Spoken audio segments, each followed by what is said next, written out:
Bien, bonjour à tous. Je m'appelle Serge Catrino, je suis directeur marketing industrie connectée pour Schneider Electric. Et mon objectif, c'est de vous faire une visite un peu guidée d'un grand référentiel de ce que apporte l'industrie du futur, mais aux usages des industriels.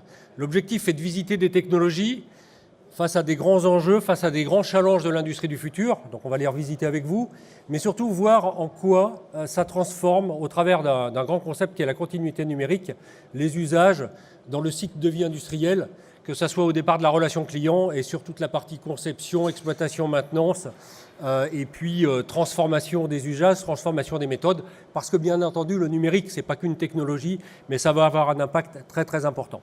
Alors on parle d'industrie du futur en France et on le sait, l'objectif c'est de répondre finalement à de nouveaux défis en termes de compétitivité, en termes de performance, mais aussi en termes de respect de l'environnement. J'entendais justement parler de transition énergétique et c'est, je suis absolument d'accord, extrêmement important. On ne peut pas dissocier l'industrie future de la transition énergétique. En tout cas, ce qui est certain, c'est qu'il n'y a pas d'industrie forte sans outils de production modernes. Et ça, je pense que c'est une évidence, bien que de là où on vient, on en est encore assez loin ici. Ce qui est important de voir, c'est que par rapport à l'état actuel de l'industrie, quelles vont être les 5 grandes clés de l'usine intelligente à adopter? Alors ça, c'est un discours que tout le monde connaît bien. Il y a d'abord, effectivement, ce qu'on appelle la masse personnalisation de la production. C'est effectivement très transformant dans la mesure où l'industriel, aujourd'hui, dans nos pays, doit répondre à des mouvements d'accélération, à des mouvements de personnalisation des attentes de son marché. On ne va pas répondre, on ne va pas se positionner en face aujourd'hui de la production de masse qu'on a à faire dans les pays qui ne sont plus émergents aujourd'hui, mais qui font de la grande production. On a besoin d'avoir aujourd'hui des usines qui soient très agiles, qui soient capables de produire en simultané plusieurs produits. Et ça, c'est une des transformations. On le voit dans l'automobile aujourd'hui, ça a toujours été un peu un leader en matière d'industrialisation. On voit qu'ils sont en train de reconfigurer leur ligne de fabrication pour reproduire sur la même ligne plusieurs marques. Ça a un intérêt majeur, c'est de réduire le capital engagé avec le même nombre de machines. On réduit le capital engagé pour faire plus de produits. Et ça, c'est extrêmement intéressant d'abord pour l'investisseur parce que, eh bien, quelque part, ça peut être des diminutions de coûts de 30 à 40% pour produire différemment. À l'autre bout, il ne faut pas oublier le consommateur parce qu'il a accès partout et en temps réel à une offre illimitée. Ça, c'est le monde que nous vivons aujourd'hui et il faut pouvoir de plus en plus répondre à une demande très particularisée, une demande de production personnalisée par opposition à la demande de produits de grande série. Ensuite, eh bien, on en parlait tout à l'heure, la transition énergétique. La transition énergétique, c'est évidemment une composante incontournable de la performance d'un industriel. En effet, le coût énergétique, il a une incidence très très forte sur le coût des produits. En effet, si on ne fait pas attention, il y a de la tension sur l'accès aux ressources énergétiques, on en a parlé, il y a un facteur environnemental, mais les usines qu'on a conçues dans les années 60, elles n'étaient pas conçues autour de l'efficacité énergétique. Les machines consomment, il faut le savoir. On n'utilise pas toujours les machines en temps complet, toute la journée, on peut être en 2/8, en 3/8. Et eh bien, effectivement, elles ont une part de consommation. Et quand on joue sur cette consommation, on joue sur le prix. On joue sur le prix du produit final. C'est un axe de compétitivité important. Et à savoir qu'on peut faire de grosses économies aujourd'hui en auditant, en regardant ce qu'on peut faire sur les machines en termes d'efficacité énergétique. Et je peux vous dire qu'en France, il y a énormément à faire dans le domaine.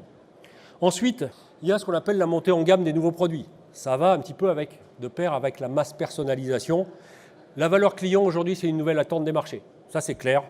On sait que la consommation à l'usage, on a un peu quitté le business model produit classique et on est passé vraiment dans un marketing des usages. Donc ça, c'est extrêmement important de le comprendre. Ça veut dire que pour l'industriel, aujourd'hui dans nos pays, il faut repenser son offre en priorisant plutôt son usage et puis tout ce qu'on peut faire dans la mise en place de nouveaux business models. Je vais encore prendre un exemple, excusez-moi, automobile, mais il est parlant. D'un même produit, on est capable aujourd'hui d'avoir différents business models, différentes façons d'accéder au marché. Quand vous pensez aux véhicules électriques, c'est bien typiquement ce qui est en train de se passer. 3 business models derrière le véhicule électrique. Vous l'achetez en termes de particuliers. Vous êtes capable aujourd'hui de louer une batterie où effectivement vous avez accès à des services dans la ville, etc. Donc des entreprises qui vous font de la location. Deuxièmement, l'innovation et les nouvelles capacités technologiques, c'est ça qui est clé aussi pour l'industriel, parce que ça va lui permettre de se différencier avec des produits plus innovants, des produits plus haut de gamme et des produits surtout personnalisables. Ensuite, le quatrième enjeu, c'est l'innovation et l'excellence opérationnelle. On le voit dans les grandes entreprises, les organisations ont un petit peu changé, on voit apparaître des responsables de l'excellence opérationnelle. Anciennement, entre les DSI et les directeurs qualité, eh bien, on voit que ça devient essentiel dans l'entreprise. En fait, c'est un enjeu économique qui est bien sûr incontournable, mais qui consiste à vraiment raccourcir ce cycle de vie sur la partie conception, de la conception à la mise en vente sur le marché, mais surtout avec un niveau de qualité bien sûr irréprochable. En fait, on parle de plus en plus de techniques qu'on a connues, qu'on a beaucoup entendues, qu'on a mis en place, mais qui se généralisent de plus en plus fort et qui deviennent critiques, c'est pratiquer l'amélioration continue des processus industriels. Ça veut dire finalement avoir un outil industriel où on gagne en intelligence, mais surtout où on veut gagner en agilité, et ça, c'est clé. Alors, on dit que le numérique structure l'innovation. C'est vrai, c'est un moyen. Mais le numérique, ce n'est pas qu'un moyen, c'est un enjeu aussi, c'est un défi industriel. Si on le prend comme un moyen, on a perdu. Parce que ça veut dire que vous allez mettre en place des technologies, mais sans regarder comment ça impacte le fonctionnement, l'organisation de l'entreprise et le travail des hommes. Ça, c'est extrêmement important de repenser le modèle industriel parce qu'il faut réinventer cette usine. Il va falloir remettre l'homme au centre de l'usine, je vais y venir, de façon à pouvoir lui redonner des gains en termes de performance, mais des gains de façon durable. C'est ça qui est important parce que l'intelligence, c'est l'homme, et il n'y a que l'homme qui permettra en permanence de rendre l'usine plus agile pour répondre à la demande. Alors, bien sûr, dans ce salon, on parle de pas mal de technologies, la révolution numérique, alors l'Internet of Things, toutes ces technologies de base, le big data, le cloud, oui, d'accord. Il y a les nouveaux matériaux, ça en fait partie, les nanotechnologies, les composites, certes. Et puis, il ne faut pas oublier les nouvelles techniques de production. Parce que si on n'associe pas le numérique à la virtualisation, par exemple, un nouveau mode de travail, à la réalité augmentée, au digital manufacturing, au monde des analytics, à la fabrication additive, à la cobotique, aux AGV, eh bien, on ne voit pas forcément l'ensemble du scope. Voilà, donc ça, c'est la base. Alors, effectivement, la base, qu'est-ce qu'apporte le numérique? Le premier bénéfice, c'est ce qu'on appelle la continuité numérique. Qu'est-ce que la continuité numérique? Vous allez le voir ici. Sur la base des nouvelles technologiques, eh bien, on révolutionne certes le monde des logiciels, on apporte de nouvelles solutions collaboratives, oui. On amène de l'interconnexion, on amène du partage de données, de la mise en réseau en temps réel d'informations. On le pratique en quotidien avec son iPhone, son smartphone, certes. Mais en tout cas, aujourd'hui, ce qui est important, c'est que les données, elles vont se propager tout au long du cycle de vie, en fait, industriel, dans un grand référentiel unique, partagé et toujours à jour. Il y a des grandes entreprises qui ont ce besoin-là parce qu'elles sont mondiales, elles commencent à mettre en place un référentiel, elles ont besoin de le diffuser sur l'ensemble de leurs entreprises et de faire propager les données de la conception à la maintenance, etc. Mais il y a aussi ce mode de travail aujourd'hui dans les PME, les PMI. Tout à l'heure, je vous présenterai un exemple tout à fait concret sur une PME de 20 personnes. Alors, la première des choses, c'est la relation client. Elle est extrêmement importante parce que le numérique, c'est avant tout remettre le client au centre de la chaîne de valeur. Quand un industriel remet le client au centre de sa chaîne de valeur complètement, il a gagné. Il a gagné parce qu'il fidélise le client. Là, on est dans ce qu'on appelle le customer centric. C'est des nouveaux modèles et la nouvelle économie, elle est vraiment basée sur ce qu'on appelle la révolution de l'expérience. On parle d'IoT, on pourrait parler d'experience of things demain. Quand on parlait d'Internet of Things, je pense que déjà le mot est dépassé, on devrait parler d'Experience of Things. Mais ça, on verra, vous verrez dans 2 ans, ça sera la terminologie. En tout cas, cette révolution d'expérience, elle est basée sur le ressenti de l'utilisateur. On voit ça dans les magasins concept, les magasins de luxe sont en train d'installer ça, c'est-à-dire que vous avez un produit neutre et vous le configurez et on capte l'expérience du client. Mais c'est extrêmement important parce que derrière, on capte, et vous voyez ça dans la grande distribution, dans leur façon d'organiser les rayons, etc. Donc tout ça, c'est bien connu, mais cette expérience du client, il faut qu'on la capte et qu'on la transmette dans l'ensemble du cycle de vie industriel pour bien le remettre dans la chaîne, parce que les opérateurs, ils doivent être conscients du besoin et de l'attente des clients. Ce client, il devient la préoccupation tout au long du cycle de vie. Ça veut dire que aussi, de plus en plus, quand on passe une commande, eh bien maintenant, ça va dans l'ERP de l'entreprise et il va falloir que ça puisse descendre, que l'ERP se connecte au monde des ateliers, donc sur le processus de production, et donc ça puisse descendre complètement. Donc, les données, et on voit que très vite, on va raccourcir le cycle de vie de la conception, la conduite exploitation, la maintenance, la formation, les nouvelles méthodes, parce qu'il faut remettre l'homme au centre de l'usine, et vous allez voir que c'est extrêmement important. Le numérique transforme aussi la façon de faire. Et donc, eh bien, on va pouvoir faire suivre, faire propager les données du référentiel conception jusqu'au bout et éviter les ressaisies, éviter les redites, et donc vraiment travailler sur un grand référentiel. Alors moi, je vous propose de faire une visite dans un monde virtuel. On ne peut pas parler de l'usine du futur avec PowerPoint. C'est un produit qui a 30 ans, c'est dépassé. On va donc essayer de regarder ça derrière une usine virtuelle et puis on va la visiter. On va la visiter, elle va répondre à ici mes sollicitations. On va donc aller voir ce monde de la conception. Quel est l'apport dans le domaine de la conception ? Eh bien, au niveau du cycle de vie industriel. Alors, dans ce domaine de la conception, alors vous allez voir, on va aller au bureau d'études. On va aller prendre ce point de vue du bureau d'études. Et là, aujourd'hui, dans les bureaux d'études, on a des CAO. En fait, on parle d'usines virtuelles, on parle de maquettes numériques, on parle de digital manufacturing. En fait, la virtualisation, c'est en fait une clé incontournable des équipes de conception. Je crois que c'est très très simple. Ça sert à mettre au point des produits, mais ça sert aussi à mettre au point tout l'outil de production. Ça, c'est extrêmement important, l'automatisme. Mais ce n'est pas suffisant de parler d'automatisme, surtout mettre au point les flux opérationnels. Parce qu'un industriel qui investit sur un outil industriel, ce qu'il gère, c'est des flux, ce n'est pas des machines. Il gère des flux, il a des produits, il a de la matière première en entrée, il fabrique, il transforme cette matière première, il en fait des produits finis et il répond à des commandes, à des ordres de fabrication de ses clients. Alors il y a différents types de CAO. Donc vous avez ce qu'on appelle des CAO d'implantation. Ça se fait énormément. Vous avez en ce moment, par exemple, des usines en Champagne, des usines de Champagne. Ils sortent de la ville de Reims. Pourquoi ? Parce qu'en fait, ils sont coincés d'un point de vue logistique. Ils n'arrivent pas à augmenter leur flux. Et donc, ils ressortent un petit peu de la ville de Reims. Ils réimplantent sur des plateaux leur site de production.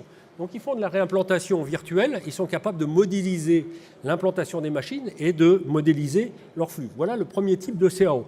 Bien sûr, vous avez des CAO de modélisation. On parle de jumeaux entre le monde virtuel et le monde réel, ici. Donc, vous modélisez une machine et vous avez son fonctionnement réel. Donc, effectivement, vous avez gagné du temps parce que derrière, vous n'avez pas à maqueter. Vous n'avez qu'une maquette virtuelle. Et donc, vous mettez au point rapidement. Toutes les erreurs sont gommées. Et quand vous allez passer en fonctionnement, ça va se passer. On gagne du temps en virtualisant. Vous avez aussi des CAO. Ça, ce sont des produits qui existent sur le marché. Donc là, on est chez un grand ici qui est présent. Des produits qui servent à modéliser complètement la ligne avec tous les robots. Toute la ligne, elle est prise en compte. Et ça permet de modéliser la ligne, de modéliser le fonctionnement. Mais ça permet surtout, aujourd'hui, de basculer une production là où on mettait 3 ans. Pour reconcevoir complètement l'ensemble, on la virtualise, et on est capable de la remodéliser, d'éviter toutes les erreurs et de régénérer complètement ensuite l'ergonomie, mais la programmation entre les différentes machines, la synchronisation entre les différentes machines et de gagner facilement 2 ans dans cette production. Ça, ce sont des outils qui sont actuellement en cours sur des grands projets dans l'industrie. Les programmes sont bons du premier coup. On gagne sur la mise en route, on virtualise. Alors, il y a d'autres outils de virtualisation, parce que derrière, on peut faire ce qu'on appelle de la simulation de parties opératives. Ça permet de faire de la mise au point au bureau. On n'a pas besoin de la machine. On fait la mise au point, on arrive sur site. Ça y est, c'est gagné. On va gagner quelques jours de mise au point. Alors, c'est des temps de déplacement, c'est des temps de mécanique à adapter. Tout ça étant modélisé sans avoir la vraie machine, bien évidemment. On est gagnant. Vous avez aussi des CAO de schématique électrique. Donc vous voyez que ça permet de concevoir les armoires, les schémas de routage, d'assister complètement le concepteur dans la mise en place eh bien, de ces outils et de sa modélisation de ces machines. Ça permet en fait de raccourcir le temps de conception des outils et surtout de moderniser, de remettre à jour en permanence par rapport aux nouveaux besoins, à l'adaptation du marché, le site industriel qui est plus aisément, plus facilement transformable. Alors moi je voudrais aller vers maintenant un autre point de vue. Je suis désolé, c'est relativement rapide, mais ça permet de faire un petit peu un échantillonnage de tout ce qui se fait. Il y a plus de 45 technologies identifiées, il y en a bien d'autres, sur les apports par rapport aux différentes méthodologies d'entreprise. Quand on parle pilotage industriel, il y a deux choses. Il faut piloter les machines, oui, d'accord. C'est important, mais ce n'est pas la chose la plus importante. Surtout, ce qu'il faut piloter, c'est ce qu'on appelle les opérations de fabrication. En fait, c'est comment on utilise l'outil de production. Vous avez des process planners, vous avez des gens qui gèrent les ordres de fabrication, vous avez des gens à la qualité, vous avez des gens qui font la relation avec la supply chain, avec les sous-traitants, avec l'ensemble de l'écosystème. Il leur faut aujourd'hui des outils performants pour décider, pour être capable, d'un point de vue agile, de rendre l'usine très flexible, mais surtout de répondre à la demande et de caler la bonne production au bon moment en fonction de la disponibilité des ressources, des moyens et des hommes. Et ça, c'est extrêmement important. C'est un métier relativement complexe, mais si on ne donne pas l'information et la visibilité, eh bien, on n'a pas forcément cette capacité à utiliser au mieux l'outil industriel. Et très vite, on peut perdre de l'argent ou en gagner. On peut faire la différence à ce niveau-là. En matière de contrôle commande, bon, il y a des équipements qui servent à faire des machines. Alors, vous savez, il y a des variateurs de vitesse, il y a des automates process, il y a des automates machines, il y a des superviseurs, il y a la robotique. Tout ça, ce sont des métiers extrêmement transformants. Mais ce qui est important de comprendre, c'est que toutes ces technologies, aujourd'hui, alors vous avez des armoires électriques, vous avez de la distribution électrique. Il ne faut pas oublier derrière qu'il n'y a pas que le contrôle commande. La disponibilité de l'énergie, elle est fondamentale. Il faut savoir gérer son énergie, son apport énergétique. Si vous avez une coupure de courant, c'est mort, hein. Donc votre entreprise. Et donc on vit dans un pays où la qualité de l'électricité est bonne, l'approvisionnement est excellent, mais il y a des pays, je peux vous dire qu'on peut se retrouver coupé pendant quelques jours. Donc c'est vraiment important de savoir gérer ça. En tout cas, l'ensemble de ces équipements, aujourd'hui, ils deviennent contributifs à délivrer de la donnée. En fait, on parle d'IoT, ils sont devenus Internet of Things, ils délivrent la donnée de façon transparente vers les opérateurs. Demain, aujourd'hui, dès maintenant, il n'y a plus besoin de programmer pour dire j'ai besoin d'une donnée, je veux la voir, je n'ai pas besoin d'un expert pour aller la chercher. On va voir comment les logiciels métiers peuvent aller chercher parce qu'on est dans ce monde de l'IoT. Qu'est-ce que le monde de l'IoT? C'est le même que celui-là. C'est-à-dire aujourd'hui, quand vous allez chercher une donnée sur votre compte en banque ou autre, vous ne savez pas où elle se situe, vous ne savez pas comment manier l'application. En tout cas, c'est très ergonomique, c'est en clair, et vous recevez la bonne donnée. D'accord? Donc là, vous n'avez pas besoin d'être automaticien, constructeur de machines ou autre pour aller chercher ces données, aujourd'hui, qui sont de plus en plus ouvertes sur les systèmes. Donc ça, c'est la base. On délivre la donnée. On est producteur de la donnée dans les machines. Bien sûr, au niveau des opérations de fabrication, ce qui est important, c'est de pouvoir y accéder, pouvoir les gérer. Et donc, on a des outils maintenant qui permettent d'accéder de façon très transparente à ces données, avec différentes typologies d'outils. Donc on va en parler ici, parce que tous ces outils, ils vont contribuer surtout à ce qu'on appelle la performance industrielle. La performance industrielle, en donnant l'information aux bons opérateurs, mais pour agir et prendre la bonne décision. Alors quel type d'outils? Parce que quand on dit ça, on n'a rien dit. Ce qu'il faut voir, c'est vraiment quelles sont les catégories d'outils qui sont réellement utilisés et qui font l'affaire dans le domaine. Alors, il y a un premier type d'outil.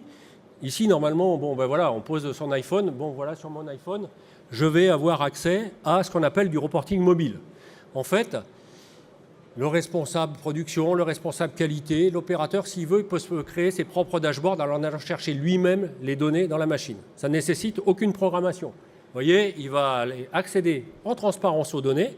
Ça, on l'opère soit directement sur un serveur localisé dans l'entreprise, soit bien sûr, on est capable de l'opérer sur des data centers, c'est-à-dire que deuxième business model, on va le mettre derrière du cloud, d'accord? On l'opère sur un data center et en fait, on loue la ligne, on loue le service pour approvisionner l'opérateur. Data center sécurisé, dans un pays sécurisé, donc avec une garantie donnée.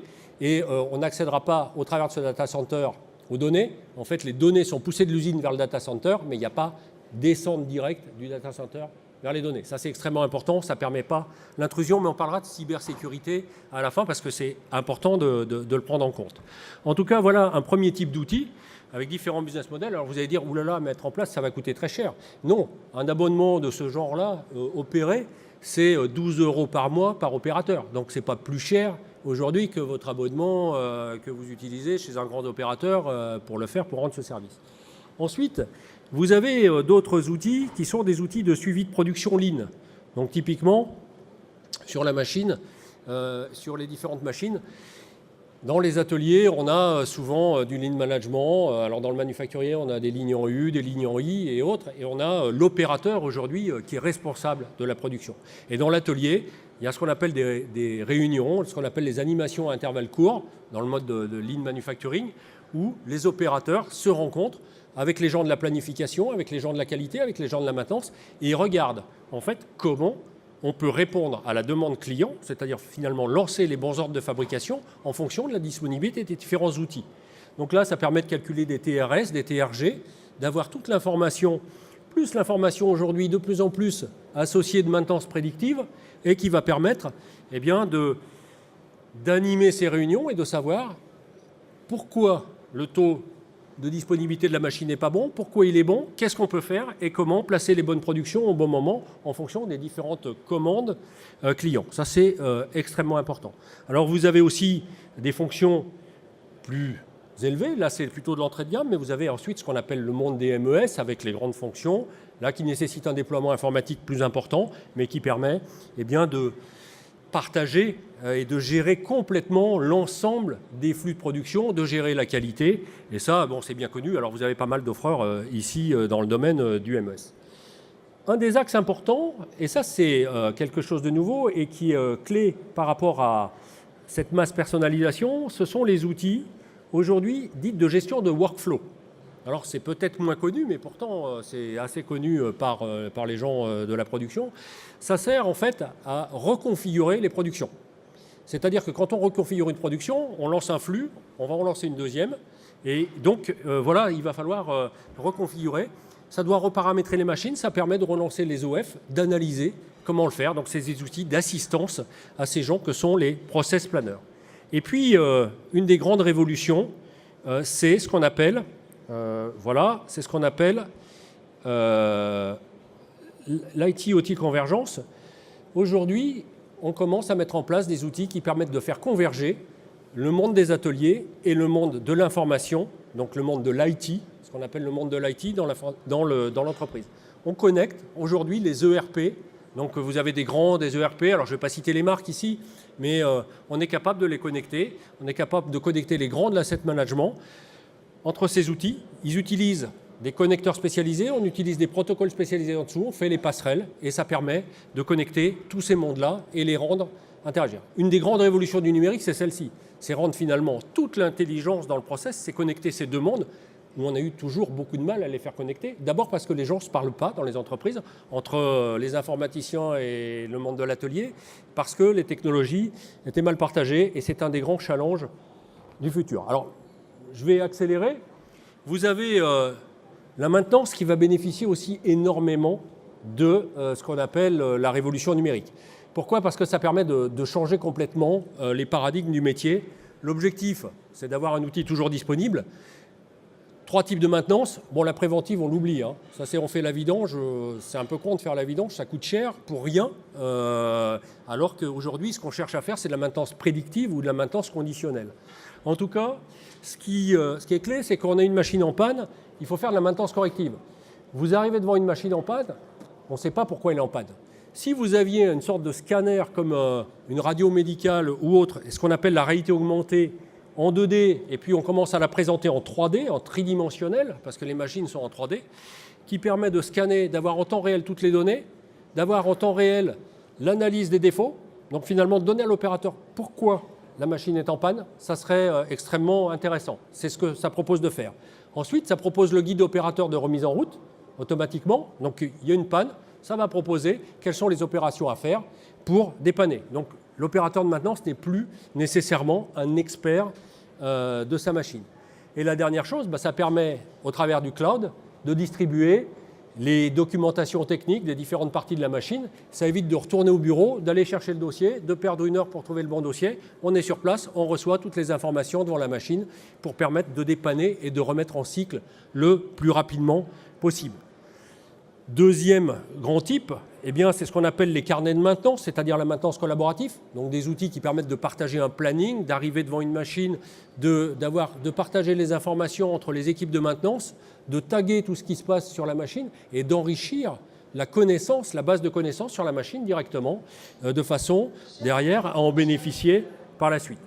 Bien sûr, on ne s'arrête pas là parce que le big data commence à venir au secours de la maintenance avec ce qu'on appelle eh bien, la maintenance prédictive ou la maintenance conditionnelle. On commence à avoir des outils qui sont capables, autour de l'asset management, d'analyser ce qui se passe, donc déjà d'enrichir toute la base de données, de gestion du parc à installer, qu'il soit local ou à distance, mais aussi d'analyser les causes de panne et les conditions, la fréquence d'occurrence des pannes, le pourquoi elles arrivent. Et donc, il y a des algorithmes qui commencent à s'enrichir. Alors, c'est très courant dans le monde du process, ça l'est un peu moins dans le domaine du manufacturier, bien qu'avec l'analyse vibratoire sur les moteurs de broche et sur tout ça sur les machines, eh bien on commence à beaucoup progresser et ça permet là de prédire la panne et de faire les bonnes opérations au bon moment en fonction des facteurs d'utilisation. Ça, c'est l'aspect maintenance. Et puis, j'en terminerai assez rapidement par ce qu'on appelle la transformation numérique, comment ça change les méthodes dans l'entreprise. Et là, effectivement, il va falloir bien prendre conscience que l'homme est cœur dans cette révolution industrielle. Il faut remettre l'homme au centre de l'usine. C'est uniquement, vous mettez une usine totalement automatisée, fabuleux, mais alors, moi je suis un vendeur d'automatisme chez Schneider Electric, mais on s'est arrêté trop tôt quand on fait ça, parce que vous avez figé un état de performance. L'objectif, ce n'est pas de figer un état de performance, c'est avoir une usine qui répond à la demande. C'est comme si vous aviez plusieurs potentiomètres et vous dites, voilà, je veux changer ma production en temps réel, je veux faire ci, je veux faire ça. Donc vous avez besoin de pouvoir adapter la production, adapter le besoin. Et là, il n'y a qu'une chose, l'intelligence, c'est les hommes, c'est eux qui connaissent leur process, c'est eux qui connaissent leurs machines. Et donc, même si elles sont automatisées, eh bien, il va falloir accompagner ces opérateurs. Alors on commence à parler d'opérateurs augmentés. D'abord, il faut leur redonner le pouvoir, parce que c'est eux qui connaissent le mieux, c'est eux qui savent comment on va au mieux les utiliser, mais aussi il faut leur donner des capacités augmentées. Alors de ce côté-là, on parle de cobotique, mais aussi d'outils de réalité augmentée et donc de formation. Aujourd'hui, donc, les mêmes outils qui ont servi à modéliser la ligne avec les CAO, donc vous avez ça en simulation, ce qu'on appelle la simulation immersive. Alors si vous voulez acheter une console de jeu un peu plus drôle que les derniers jeux à vos gamins, non je blague, pour Noël, bon ben voilà, le Real Games, pourtant qui est basé sur la vraie CAO, ben ça existe et c'est standardisé totalement aujourd'hui. On est dans la simulation virtuelle. Vous êtes vraiment en mode 3D. Vous avez un exemple ici qui est sur des raffineries. Ça existe réellement, ces deux exemples. Ça, c'est chez un grand des raffineries, j'ai terminé. Et ça permet eh bien, de faire de l'exercice. C'est le simulateur de pilote d'avion, mais pour les opérateurs de raffinerie. C'est ces vaisseaux, si ça explose une raffinerie à côté de chez vous, je pense que vous ne serez pas ravis. Et donc, ça permet de les entraîner. On a la même chose dans le monde du manufacturier pour modéliser, entraîner les opérateurs et permettre aussi de virtualiser et autres. Alors, bien sûr, il y a encore beaucoup d'autres technologies. Je vous invite à les découvrir parce qu'on me fait signe que quand même j'ai terminé. Voilà. Et la dernière chose que je voudrais dire, c'est que sous contrainte de tout ça, le digital, ce n'est pas optionnel. On parle d'industrie du futur, ce n'est pas une mode. Il y a 2 ans, on disait d'un point de vue marketing, c'est une mode. Moi, je pense qu'aujourd'hui, ceux qui n'y vont pas, ils ont perdu. Bon, je voudrais vous montrer juste un cas concret. Voilà une PME, 20 personnes, ils font de l'éclairage public. Ben voilà, ils sont totalement numérisés, ils le font. Bien sûr, ce qu'il faut faire attention, c'est que d'un seul coup, on base toute la valeur sur la data. La valeur n'est plus dans les machines. Aujourd'hui, la valeur dans l'entreprise, elle va être de plus en plus dans ses processus, dans ses méthodes et dans la donnée. Parce que la donnée, c'est le capital de l'entreprise. Et donc, ça sous-entend que sous contrainte, eh bien, il va falloir faire attention à une nouvelle technique. On a connu ça avec la sécurité, protéger les opérateurs, c'est ce qu'on appelle la cybersécurité. Et la cybersécurité, c'est à la fois mettre des moyens matériels pour protéger son architecture, mais pas que. Quand on a fait ça, on n'a fait que la moitié du pas. Le deuxième pas, c'est effectivement de commencer à auditer, regarder quelles sont les failles dans l'architecture, quels sont les risques, et puis regarder aussi quelles sont les failles dans les méthodes au niveau des opérationnels, c'est-à-dire comment mettre en place les bonnes méthodes avec les hommes dans l'entreprise pour rendre l'entreprise et ses données le plus sûr possible. Ces techniques-là, on les appelle la cybersécurité. On en parlait dans le nucléaire il y a quelques temps. Aujourd'hui, ça se généralise dans l'industrie. Voilà, et on sait faire ça et accompagner ça dans ce domaine-là. Voilà, j'en ai fini. J'ai été rapide. Il y a beaucoup de technologies. On vous invite à découvrir ça. Vous le verrez un peu partout sur les stands. D'ailleurs, j'ai fait un peu de pub pour tout le monde. Et on fait ça aussi, bien sûr, chez Schneider Electric, complètement, puisqu'on couvre l'ensemble du spectre de la distribution électrique à l'industrie jusqu'au data center, parce qu'on est aussi un fournisseur de data center pour les grands. Voilà, merci à vous.